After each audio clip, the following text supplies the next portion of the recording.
Hello दोस्तों, नमस्कार। हमारे YouTube channel air study IQ में आपका स्वागत है। दोस्तों, आज हम जो है नागरिकता के बारे में पढ़ेंगे। जो अपने संविधान का भाग 2 है उसके बारे में जानकारी आपको देंगे कि 5 से लेकर 11 तक क्या क्या बताया गया है और अधिनियम 1955 में क्या किया गया है और हमारी नागरिकता किस प्रकार से मिलती है और नागरिकता किस प्रकार से जाती है, तो उसके बारे में आप लोगों को आज बताएंगे। दोस्तों, तो आप लोगों के लिए एक मोटिवेशनल कोड है कि संघर्ष में आदमी अकेला होता है, सफलता में दुनिया उसके साथ, जब जब जग किसी पर हंसा है तब तब उसी ने इतिहास रचा है। मतलब ये है कि अगर जब आदमी संघर्ष कर रहा होता है तो वो अकेला होता है और लोग उस पर हंस रहे होते हैं, और जब उसकी सफलता हो जाती है तब दुनिया पूरी उसी के साथ होती है। तो इसलिए आप लोग लगे रहिए, हार मत मानिए, ठीक है। तो आइए हम आज नागरिकता के बारे में देखते हैं। दोस्तों, नागरिकता का जो प्रावधान है दोस्तों हमारे संविधान के भाग 2 में दिया गया है। जो नागरिकता है उसका प्रावधान संविधान के भाग 2 में दिया गया है, और ये अनुच्छेद जो आर्टिकल है, आर्टिकल 5 से लेके 11 तक इसका प्रावधान है दोस्तों। और दोस्तों, अगर बता दें नागरिकता का मतलब क्या है, जैसे जैसे सिटीजनशिप है, इसका मतलब क्या है। जैसे कोई विदेशी होता है, ठीक है, या मान लो कोई पर्सन है, ठीक है, नॉर्मल पर्सन है, और कोई सिटीजन है, तो इसका ये मतलब है दोस्तों, कोई किसी देश में अगर घूमने गया है, कोई वैसे काम से गया है, तो वो एक नॉर्मल पर्सन कहलाएगा या विदेशी कहलाएगा, ठीक है। और अगर उस देश की उसके पास मेंबरशिप है तो वो नागरिक कहलाएगा दोस्तों। तो वही चीज़ है कि हमारे भारत की अगर कोई व्यक्ति है तो वो भारत का नागरिक कहलाएगा। अगर कोई विदेशी व्यक्ति है तो वो दोस्तों नॉर्मल पर्सन या विदेशी कहलाएगा। तो उसी के बारे में आज हम बताएंगे कि नागरिकता मिलती कैसे है और नागरिकता का ख़त्म कैसे होती है, नागरिकता किन शर्तों पर हमारी नागरिकता छीन ली जाती है या ख़त्म कैसे होती है, ठीक है। तो आइए आज हम देखते हैं नागरिकता के बारे में। दोस्तों, जो नागरिकता है उसको सबसे पहले अरस्तु आप लोग सभी जानते होंगे कि जीव विज्ञान के जो जनक माने जाते हैं, उन्होंने नागरिकता का जो है वो बताया था कि पहली बार उन्होंने नागरिकता का जिक्र किया अपने वहाँ पे जहाँ पे इनका जन्म हुआ था, ठीक है। तो नागरिकता की तो ये बात हो गई। अब अपने संविधान में अगर बात करें तो संविधान में 5 से लेके 11 अनुच्छेद तक नागरिकता का प्रावधान है दोस्तों, और भाग 2 में। तो दोस्तों, अगर आप भागों के बारे में जो अपने पार्ट हैं संविधान के उसके बारे में पढ़ना चाहते हैं तो हमारी प्लेलिस्ट बनी है, उसमें आप सारे भाग जो महत्वपूर्ण चीज़ें हैं उन भागों से संबंधित वो सारी बताई गई, आप देख सकते हैं, ठीक है दोस्तों। अब आइए हम नागरिकता को स्टार्ट करते हैं। दोस्तों, अनुच्छेद जो 5 है, अनुच्छेद 5 में क्या कहा गया है कि संविधान के प्रारंभ में नागरिकता, जो जब संविधान बना था उस समय के बारे में बात कही गई है कि संविधान के प्रारंभ में नागरिकता कैसे मिलेगी दोस्तों। तो पहली बात क्या कह दी गई थी कि उसका जन्म भारत में हुआ हो। कोई भी व्यक्ति है अगर उसका जन्म भारत में हुआ हो, इसका मतलब क्या है दोस्तों, इसका मतलब ये है दोस्तों कि वो भारत में जन्मा हो। अगर भारत में उसने जन्म लिया है तो वो भारत का नागरिक माना जाएगा। जैसे हम लोग हैं, मान लो हम हैं, हमारे युवा जो इस एज के लोग हैं, जितनी एज हमारी है, हमारे पापा मान लो, ठीक है, तो उनका क्या है कि उनका तो जन्म उस टाइम भारत में नहीं हुआ था, उसके बाद हुआ, ठीक है। तो जिसका जन्म भारत में हुआ तो जन्म से नागरिकता का प्रावधान है, ठीक है। अब दूसरी बात क्या है, या तो उसके माता पिता ने का जन्म भारत में हुआ हो, माता पिता का जन्म भारत में हुआ हो, ठीक है। अगर किसी के माता पिता का जन्म भारत में हुआ है तो उसे भी नागरिकता मिल जाएगी आर्टिकल 5 के तहत। अब दोस्तों, एक चीज़ और कह दी गई इसमें कि संविधान लागू होने से 26 जनवरी 1950 से पहले भारत में रह रहा हो, ठीक है। जब संविधान हमारा लागू हुआ था उससे पहले, यानी 26 जनवरी 1950 से पहले वो भारत में रह रहा हो, 26 जनवरी 1950 से पहले वो भारत में रह रहा हो तो उसे नागरिकता मिल जाएगी। क्यों ये दोस्तों किया गया था कि जैसे हमारे बहुत सारे स्वतंत्रता सेनानी थे उस समय जब आज़ादी की लड़ाई चल रही थी, तो वो कई लोग विदेशों में काम कर रहे थे और कई लोग यहाँ पर काम कर रहे थे, ठीक है। तो दोस्तों, जो विदेशों में काम कर रहे थे उनके लिए ये 2 नंबर का प्रावधान रखा गया है। मान लो कोई विदेशों में कोई काम कर रहा है और उसका जन्म हुआ तो वो दोस्तों भारत का नागरिक मान लिया जाएगा। उसी तरह तीसरा, कोई विदेशी हमारे देश के लिए काम कर रहा था, अगर वो स्वतंत्रता की लड़ाई में स्वतंत्रता के लिए काम कर रहा था तो दोस्तों उसको भी भारत की नागरिकता मिल जाएगी, जैसे एनी बेसेंट। तो ये तीनों चीज़ें आप समझ गए। आर्टिकल 5 में क्या दिया गया है, पहले उसका जन्म भारत में हुआ हो, नंबर बी क्या है, उसके माता पिता का जन्म भारत में हुआ, नंबर सी क्या है, संविधान लागू होने से 26 जनवरी 1950, यानी संविधान किस दिन लागू हुआ था, 26 जनवरी 1950, उससे पहले वो भारत में रह रहा हो। मान लो एनी बेसेंट उसका एग्जाम्पल है कि एनी बेसेंट को भारत की नागरिकता मिली थी, ठीक है। अब दोस्तों, अनुच्छेद 5 अनुच्छेद 6 और 7 की अगर बात करें तो इनका अभी इस टाइम थोड़ा सा कम महत्व है। पहले आज़ादी के टाइम ठीक अच्छा महत्व था। क्यों दोस्तों?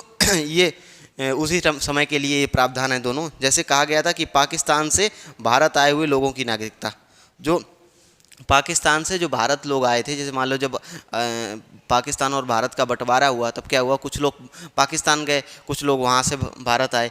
तो ये है कि पाकिस्तान से भारत आए लोगों की नागरिकता दोस्तों। तो उसका क्या था सिस्टम कि पहले वो 19 जुलाई 1948 से पहले वो भारत आ गया हो। लेकिन कुछ समय बाद दोस्तों इसमें एक प्रावधान कर दिया गया कि 19 जुलाई 1948 से के बाद अगर पहले आ गया है तब तो कोई दिक्कत ही नहीं, अगर बाद में आया हो तो उसे परमिट लेनी पड़ेगी दोस्तों, परमिट लेनी पड़ेगी। और परमिट एक ऐसा वो होता था प्रावधान कि एक तुम्हें रजिस्ट्रेशन करवाना होगा और उसके माध्यम से तुम्हें नागरिकता मिल जाएगी। अब अनुच्छेद 7 की बात करें, क्योंकि ये उसी समय की बात है कि पाकिस्तान से कोई भारत आ रहा है 19 जुलाई 1948 से पहले आ गया है तब तो परमिट की कोई बात नहीं, अगर उसके बाद में आया है तो परमिट की उसे ज़रूरत पड़ेगी। 19 जुलाई 1948 के बाद आया है तो परमिट की ज़रूरत पड़ेगी। अब अनुच्छेद 7 की बात करें कि भारत से पाकिस्तान गए लोगों की नागरिकता, मान लो कोई व्यक्ति है जो भारत से पाकिस्तान चला गया और बाद में उसे वहाँ पे ठीक नहीं लगा, परिस्थितियाँ अच्छी नहीं लगीं, पहले तो वो चला गया और बाद में वापस भारत आना चाह रहा हो तो दोस्तों उसके लिए नागरिकता का प्रावधान है। अब ऐसे ही मान लो कि कोई व्यक्ति है अपने घर से बाहर चला गया 1 दिन के लिए या 10 दिन के लिए और या 1 महीने के लिए, तो दोस्तों उसको घर में आ जाना चाहिए कि नहीं आ जाना चाहिए? अगर कोई परिस्थिति गड़बड़ है तो फिर वो घर में आ सकता है, यानी उसके लिए प्रावधान है। क्या है प्रावधान कि भारत से पाकिस्तान गए लोगों की नागरिकता 1 मार्च 1947 से किंतु वापस आ गया हो, 1 मार्च 1947 के बाद भारत गया हो और वापस आ गया हो तो उसकी नागरिकता कैसे मिलेगी? उसे रजिस्ट्रेशन के माध्यम से 6 महीने का टाइम लगेगा, उसे रजिस्ट्रेशन कराना होगा और नागरिकता मिल जाएगी। ठीक है दोस्तों, अब देखते हैं अनुच्छेद 8। अनुच्छेद 8 के बारे में देखते हैं।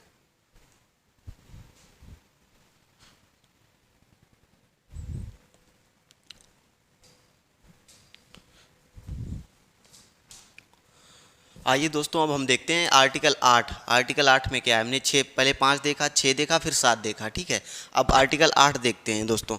आर्टिकल 8 में क्या दिया गया कि भारत से बाहर रह रहा कोई भारत का नागरिक होगा और उसके माता पिता, भारत से बाहर कोई रह रहा बच्चा, जैसे कोई भारत में बाहर रह रहा हो बच्चा, भारत से अगर बाहर का बच्चा हो, जैसे मान लो कोई व्यक्ति है, ठीक है, इसमें दोस्तों देखते हैं आर्टिकल नंबर 8 देखते हैं। आर्टिकल नंबर 8 में क्या है कहा गया है कि भारत के बाहर रह रहा बच्चा भारत का नागरिक होगा यदि उसके माता पिता भारतीय हों।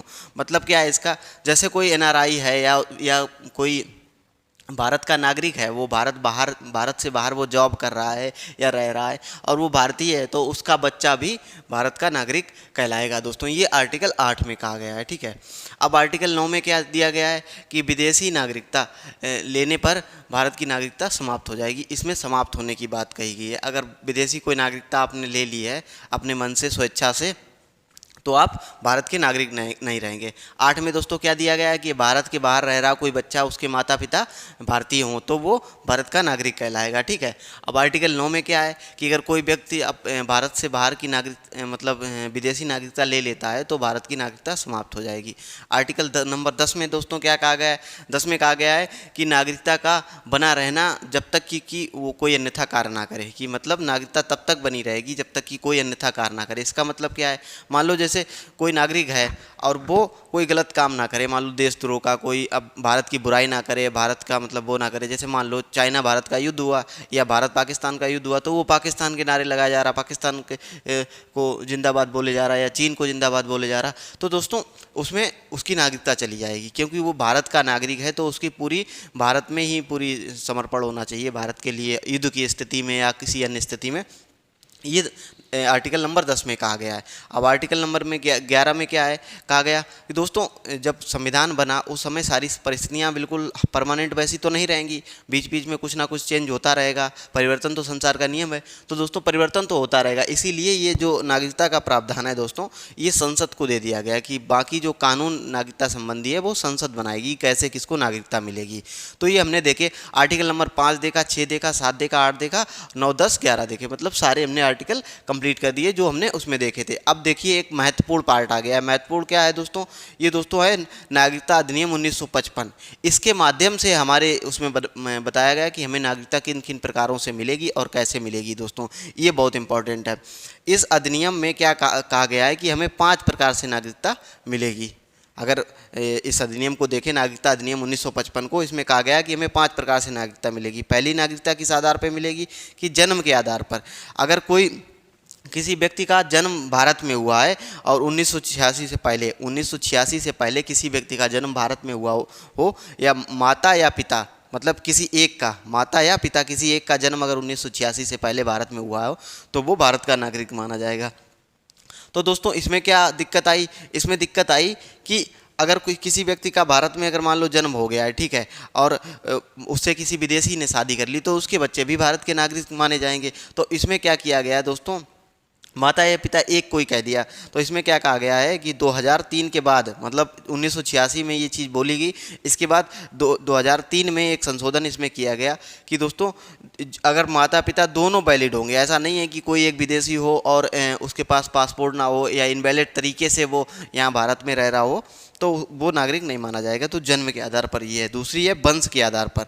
अब हम लोगों की बात करें तो हम लोगों को वंश के आधार पर नागरिकता मिली है, क्योंकि हमारा जन्म तो उस समय नहीं हुआ था, ठीक है, हमारे माता पिता का जन्म हुआ था, तो हम लोगों को वंश के आधार पर माता या पिता। पहले क्या था कि पहले पिता का प्रावधान था सिर्फ कि पिता यहाँ पे जन्म हो, लेकिन नहीं, अब क्या कह दिया गया कि माता पिता दोनों में से कोई एक भारत में जन्मा हो, ठीक है, तो वो नागरिक माना जाएगा। ये वंश के आधार पर है।